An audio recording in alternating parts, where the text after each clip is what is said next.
Hello hi friends, ಹೇಗಿದ್ದೀರಾ? ಚೆನ್ನಾಗಿದ್ದೀರಾ ಅಂದ್ಕೊತೀನಿ. ನಾನು ಕೂಡ ಚೆನ್ನಾಗಿದ್ದೀನಿ. ಇವತ್ತು ಏನು ಮಾಹಿತಿ ಕೊಡ್ತಾ ಇದ್ದೀನಿ ಅಂತಂದರೆ, ಜಾಯಿಂಟ್ ಫ್ಯಾಮಿಲಿಯಲ್ಲಿ ಇರೋದ್ರ ಬಗ್ಗೆ ಮಾಹಿತಿ ಕೊಡ್ತಾ ಇದ್ದೀನಿ ನಾನು. ಜಾಯಿಂಟ್ ಫ್ಯಾಮಿಲಿಯಲ್ಲಿ ಇರ್ತೀವಲ್ವ, ಹಾಗಾಗಿ ಹೇಗಿರಬೇಕು ಏನು ಅಂತ ಹೇಳ್ತಾ ಇದ್ದೀನಿ ನೋಡಿ. ಇವಾಗ ತುಂಬ ಜನ ಇಬ್ಬಳರು ಇರಬೇಕು, ಗಂಡ ಹೆಂಡತಿ ಇರಬೇಕು ಅಂತ ಇಷ್ಟಪಡ್ತಾ ಇರ್ತಾರೆ. ನಮ್ಮ ಫ್ಯಾಮಿಲಿಯಲ್ಲಿ ಇರಬೇಕು ಅಂತ ಇಷ್ಟಪಡ್ತಾ ಇರ್ತಾರೆ. ನಾವು ಇಬ್ಬಳರೇ ಇದ್ದರೆ ಚೆನ್ನಾಗಿರ್ತೀವಿ ಅಂತ ಅನ್ಕೊತಾ ಇರ್ತಾರೆ. ಏನಾದರೂ ಮಾಡಬೇಕಂದ್ರೆ ನಾವು ಇಬ್ಬಳರೇ ಇದ್ದರೆ ಚೆನ್ನಾಗಿರ್ತಿತ್ತು, ಬೇರೆ ಇವರೆಲ್ಲ ಇದ್ದರೆ ನಮಗೆ ಏನೋ ಒಂಥರ ಇರಿಟೇಟ್, ಅವ್ರು ಎಲ್ಲನೂ ಹೇಳ್ಬಿಟ್ಟು ಮಾಡಬೇಕು ಅಂತ ಅನ್ಕೊತಾ ಇರ್ತಾರೆ. ಆ ಥರ ಎಲ್ಲ ಅನ್ಕೋಬಾರ್ದು. ಜಾಯಿಂಟ್ ಫ್ಯಾಮಿಲಿಯಲ್ಲಿದ್ದರೆ ನಮಗೆ ಏನೇ ಆದರೂ ಕೂಡ ಬಂದು ನೋಡೋರು ಯಾರು? ಅಕ್ಕಪಕ್ಕದವ್ರು ನೋಡಲ್ಲ. ಇನ್ನೊಬ್ಬರು ಎಷ್ಟ ಯಾರು ಬಂದು ನೋಡಲ್ಲ. ಈಗ ನಮಗೇನೇ ಆದರೂ ಹೇಳ್ಕೊಳಕ್ಕೆ ಮಾಡೋಕ್ಕೆ ನಮ್ಮ ಜೊತೆಗೆ ಯಾರಾದರೂ ಇದ್ದರೆ ತಾನೇ, ನಮ್ಮ ಜೊತೆಯಲ್ಲಿದ್ದರೆ ತಾನೇ ಅವರು ಏನಾದರೂ ಹೇಳ್ಕೊಬೋದು, ಏನಾದರೂ ಮಾಡ್ಬೋದು. ಹಾಗಾಗಿ ನನಗೆ ಜಾಯಿಂಟ್ ಫ್ಯಾಮಿಲಿಯಲ್ಲಿರೋದಂದರೆ ತುಂಬಾ ಇಷ್ಟ. ಏನೇ ಮಾಡೋದಿದ್ರೂ ಅವರು ಹೇಳ್ಕೊಡ್ತಾರೆ, ಈ ಥರ ಇರಬೇಕು. ನಮ್ಗೆ ಗೊತ್ತಿಲ್ಲದ ವಿಚಾರಗಳನ್ನು ಮನೆಯಲ್ಲಿ ಹಿರಿಯರು ಅಂತ ಇದ್ದರೆ ಎಲ್ಲವನ್ನು ಹೇಳ್ಕೊಡ್ತಾರೆ. ಹಾಗಾಗಿ ನನಗೆ ಎಲ್ಲವನ್ನು ಹೇಳ್ಕೊಟ್ಟಿದ್ದಾರೆ. ನಾನು ಅದೇ ಥರನೇ ಬರ್ತಾ ಇರೋದು, ಅವ್ರು ಹೇಳಿರೋ ಮಾತು ಕೇಳ್ಕೊತ ಇಲ್ಲಿವರೆಗೂ ನಾನು ಬಂದಿರೋದು. ನಮ್ಮ ಮನೆಯಲ್ಲಿರೋದು ನಾನು 10 ಜನ ಇರೋದು ಅಂತ ನಾನು ಆವಾಗಲೇ ಹಿಂದಿನ ವಿಡಿಯೋದಲ್ಲಿ ಹೇಳಿದ್ದೆ ನಿಮಗೆ. ನಮ್ಮ ಮನೆಯವರು, ನಮ್ಮ ಇಬ್ಬಳರು, ನಾವಿಬ್ಬಳರು ಓರ್ಗಿತ್ತರು. ಆಮೇಲೆ ನಮ್ಮಮ್ಮ, ನಮ್ಮ ತಮ್ಮರಿಬ್ಬಳರು ಇರೋದು. ಆಮೇಲೆ ನಮ್ಮ 3 ಮಕ್ಕಳು ಇರೋದು.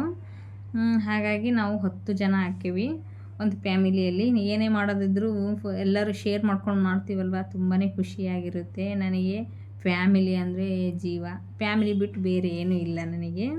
ಆಮೇಲೆ ಏನೇ ಮಾಡೋದಿದ್ರು ಫ್ಯಾಮಿಲಿ ಜೊತೆಗೆ ಶೇರ್ ಮಾಡ್ಕೊಂಡು ಮಾಡ್ತೀವಲ್ಲ, ಅದು ಎಷ್ಟು ಖುಷಿಯಾಗಿರುತ್ತೆ. ಎಲ್ಲಿಗೆ ಹೋಗೋದಾದ್ರೂ ಕೂಡ ಫ್ಯಾಮಿಲಿ ಜೊತೆಗೆ ಹೋಗ್ತಾ ಇರ್ತೀವಲ್ವ, ಎಷ್ಟು ಖುಷಿಯಾಗಿರುತ್ತೆ.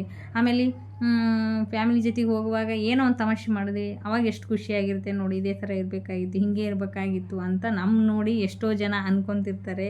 ಹಾಗಾಗಿ ಆ ಫ್ಯಾಮಿಲಿಯಲ್ಲಿ ನಾನಿದ್ದೀನಿ. ನನಗೆ ಮಾತ್ರ ತುಂಬಾ ಖುಷಿ ಜಾಯಿಂಟ್ ಫ್ಯಾಮಿಲಿಯಲ್ಲಿ ಇರೋದು ಅಂದರೆ. ಆಮೇಲೆ ಈ ಮಕ್ಕಳು ಕೂಡ ಅಷ್ಟೇ, ಅವ್ರ ಅತ್ತೆ ಆಗಲಿ, ಅವ್ರ ಅಪ್ಪಾಜಿಯರಾಗಲಿ ತುಂಬಾ ಇಷ್ಟಪಡ್ತಾರೆ. ನಾನು ಇದನ್ನೆಲ್ಲ ಯಾಕೆ ಶೇರ್ ಮಾಡ್ಕೊತಾ ಇದ್ದೀನಿ ಅಂತಂದರೆ, ನಾನು ಈ ಜಾಯಿಂಟ್ ಫ್ಯಾಮಿಲಿಯಲ್ಲಿ ನಾನು ಯಾವ ಥರ ಇದ್ದೀನಿ ಅಂತ ನಿಮ್ಮ ಜೊತೆಗೆ ಶೇರ್ ಮಾಡ್ಕೊತಾ ಇದ್ದೀನಿ. ನಾನಿವಾಗ ಹೊಸ್ದಾಗಿ ಯೂಟ್ಯೂಬ್ ಚಾನಲ್ಲು ಓಪನ್ ಮಾಡ್ತೀನಿ ಅಂತ ನಾನೇ ಹೇಳಿದೆ ನಮ್ಮ ಮನೆಯಲ್ಲಿ. ಆಯಿತು ಮಾಡ್ಕೊಳ್ಳಿ, ನಿಮ್ಗೇನು ಇಷ್ಟ ಬರುತ್ತೆ ಅದರಲ್ಲಿ ಮಾಡ್ಕೊಳ್ಳಿ ಅಂತ ಹೇಳಿದರು. ಯಾವುದಕ್ಕೂ ಅಬ್ಜೆಕ್ಷನ್ ಮಾಡಲ್ಲ. ನೀವು ಖುಷಿಯಾಗಿರ್ತೀನಿ ಅಂದರೆ ಮಾಡ್ಕೊಳ್ಳಿ, ನಾವು ಯಾಕೆ ಬೇಡನೋ ಅಂತ ಹೇಳಿದರು. ಹಾಗಾಗಿ ನನಗೆ ತುಂಬಾ ಇಷ್ಟ ನನ್ನ ಫ್ಯಾಮಿಲಿ ಕಂಡ್ರೆ ನನಗೆ.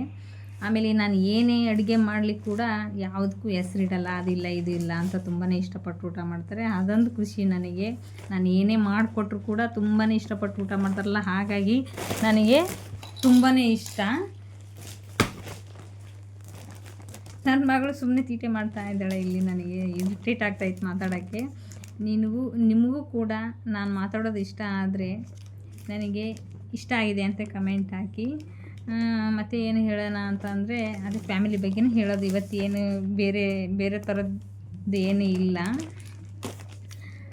ಮತ್ತು ಏನು ಅಂದರೆ, ನಮ್ಮ ಮನೆಯವ್ರು ಕೂಡ ನಾವು ಏನೇ ಕೆಲಸ ಮಾಡಲಿ ಅವ್ರು ಫುಲ್ ಸಪೋರ್ಟಿವ್ ಆಗಿರ್ತಾರೆ. ಏನೇ ಕೆಲಸ ಅಂದರೆ ಕೆಟ್ಟ ಕೆಲಸ ಅಲ್ಲ, ಒಳ್ಳೆ ಕೆಲಸ ಏನೇ ಮಾಡಿದ್ರು ನಿನಗೆ ಖುಷಿ ಇದ್ದರೆ ಮಾಡು ಅಂತ ಹೇಳ್ತಾರೆ. ಹಾಗಾಗಿ ನಮ್ಮ ಮನೆಯವ್ರ ಬಗ್ಗೆ ನನಗೆ ತುಂಬಾ ಖುಷಿ ಇದೆ. ಅವ್ರ ಬಗ್ಗೆ ಹೇಳ್ಕೊಳಕ್ಕೆ ಅಂದರೆ ಏನು ಸಾಲಲ್ಲ, ಯಾವ ಥರ ಹೇಳ್ಕೋಬೇಕು ಅಂತ ಗೊತ್ತಾಗಲ್ಲ. ಏನಿದ್ರು ನಮ್ಮ ಮನೆಯವರು ನನ್ನ ಫ್ಯಾಮಿಲಿ ನನಗೆ. ಆಮೇಲೆ ನಿಮ್ಮ ಸಪೋರ್ಟ್ ಕೂಡ ತುಂಬ ಬೇಕು ನನಗೆ. ನಿಮ್ಮ ಸಪೋರ್ಟ್ ಇಲ್ಲದೆ ನಾವು ಏನೂ ಮಾಡೋಕ್ಕಾಗಲ್ಲ.